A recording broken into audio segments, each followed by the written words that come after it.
अगर तेजस्वी जी काम नहीं कर रहे उनको भी बदल दीजिए, तब जाके विकास होगा। और मैं अपने बड़े भाई तेजस्वी जी से एक निरोध करूंगा, अनुरोध करूंगा। मैं एक छोटे भाई होने के नाते एक दुख तुम है कि 14 करोड़ की आबादी में 2 लाख की नौकरी से हम बिहार सुधरने वाला नहीं है। मुझे दुख है इस बात का। मैं नेता नहीं हूं, लेकिन आज नहीं तो कल तो बनना ही है।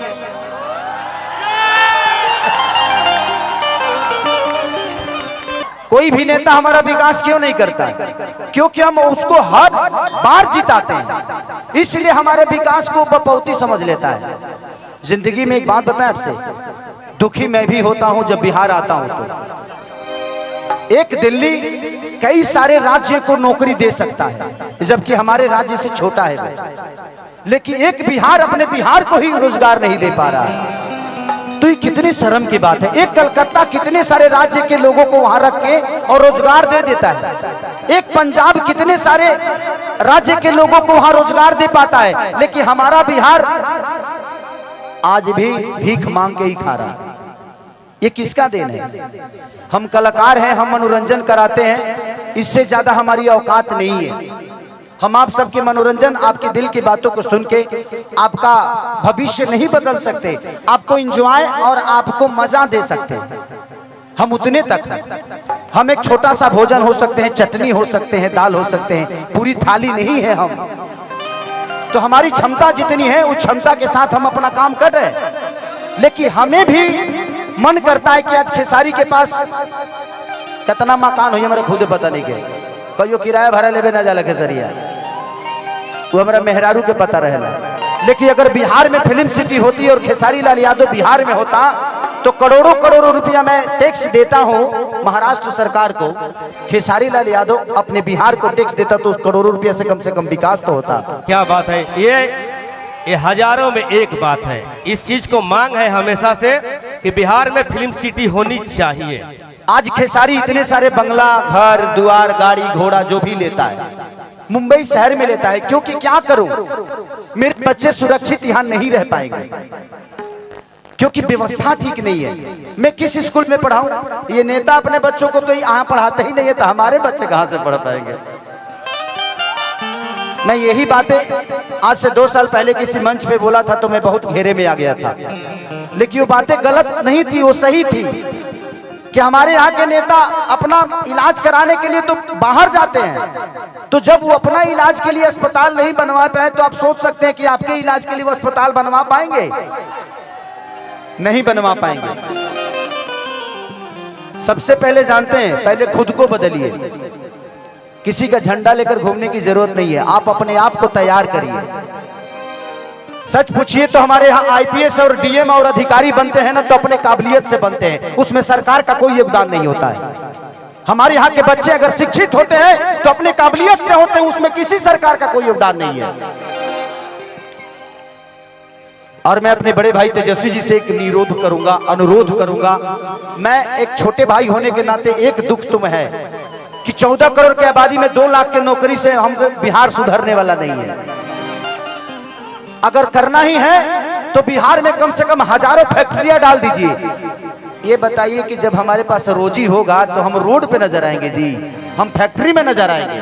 आप हमें रोजी दीजिए, आप हमें व्यवस्था मत दीजिए। उतना कमाने की ताकत है जो अपनी व्यवस्था खुद कर लेंगे। आप हमें व्यवस्था तो दे दीजिए, हमें रोजी दे दीजिए।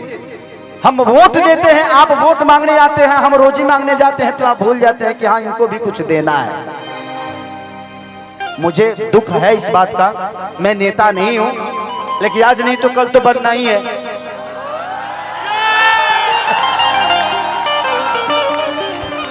आज नहीं बन रहा हूं क्योंकि मुझे पता है कि व्यवस्था एक खेसारी के बदलने से व्यवस्था नहीं सुधरेगी। आप सबको बदलना पड़ेगा।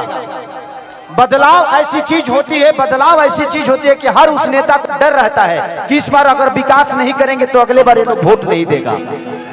इसलिए हर 5 साल पे बदल दीजिए। जहां जहां बदलाव हुआ है वहां वहां विकास हुआ है। उनके अंदर अपना डर पैदा करिए कि तुम नहीं करेगा मेरे लिए, हम तुम्हारे लिए वोट नहीं देंगे, चाहे वो आपके अपने जात का ही नेता क्यों ना हो, क्योंकि जात पेट नहीं भरता है। आप कमाते हो तब आपके बच्चों का पेट भरता है। इसलिए मैं कह रहा हूं कि देखिए, हम अगर समाज में हैं तो हमें जात से उठ के जो हमारे लिए अच्छा है, आज तेजस्वी जी 17 महीने में जो काम किए तो हमारे लिए वो अच्छा है ना।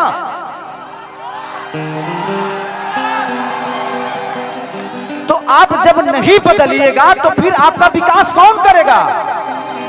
परिवार में जब एक आदमी का विरोध होता है ना तो हर आदमी का माना शुरू कर देता है। तो कोशिश करिए हर साल, अगर तेजस्वी जी काम नहीं कर रहे उनको भी बदल दीजिए, तब जाके विकास होगा। लेकिन हमें अपने बड़े भाई पे विश्वास है कि वो आएगा तो आग लगा देगा। तो हमें बदलने की जरूरत है। मैं ये नहीं कह रहा हूं कि तेजस्वी जी को आप 20 साल बना के रखिए, नहीं। तेजस्वी जी अगर काम नहीं कर रहे हैं तो उनको भी बदलिए, क्योंकि बदलाव ऐसी चीज होती है कि जीवन में इंसान अपने आप को बदल देता है। क्योंकि हमें विकास चाहिए भाई, हमें जात नहीं चाहिए। जात पेट नहीं भरता है। आज तेजस्वी जी ने नौकरी दिया है तो सिर्फ यादवों को नहीं दिया है, पूरे बिहार के बच्चों को जिनके पास टैलेंट है उनको दिया है। अगर तेजस्वी जी अपने जात को ही प्रमोट करते, अपने बिरादरी को प्रमोट करते, तो इतने सारे लोगों को नौकरी क्यों देते? तो जब वो आदमी अपने जात से हटकर अपना काम कर रहा है तो आपको भी जात से हटना पड़ेगा और जात से हटकर अपना वोट दीजिए। जिंदगी में सबसे बड़ा अधिकार अगर होता है तो वोट का होता है, और आप नहीं समझिएगा तो आपके बच्चों का भविष्य नहीं बदलेगा।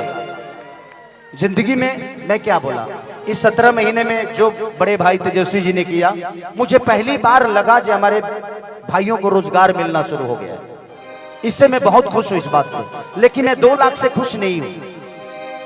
14 करोड़ की आबादी है हमारे बिहार की, तो मान के चले कि अब 50 लाख भी दे दीजिएगा तब भी उधार नहीं होने वाला है। इससे बेहतर है जो पढ़े हैं वो तो नौकरी ले लेंगे, लेकिन जो नहीं पढ़े हैं उनके लिए तो कम से कम फैक्ट्रियां लगवाइए, ताकि वो भी अपने घर के और बच्चों को पाल सके, अपने बच्चों को भविष्य सोच सके। तो दिल से दुआ है उस भाई के लिए कि उस भाई ने कम से कम 2 लाख लोगों को एक रोजगार तो दे दिया। रोजगार तो मिल गई, लेकिन तनख्वाह मिली कि नहीं कर गारंटी नहीं है। ऐसे जो केहू और के हाथ में बा, पता चलो जे दादा नौकरिए करत नहीं 6 महीना से पेंशन नहीं मिल, तो बहुत दिक्कत बा।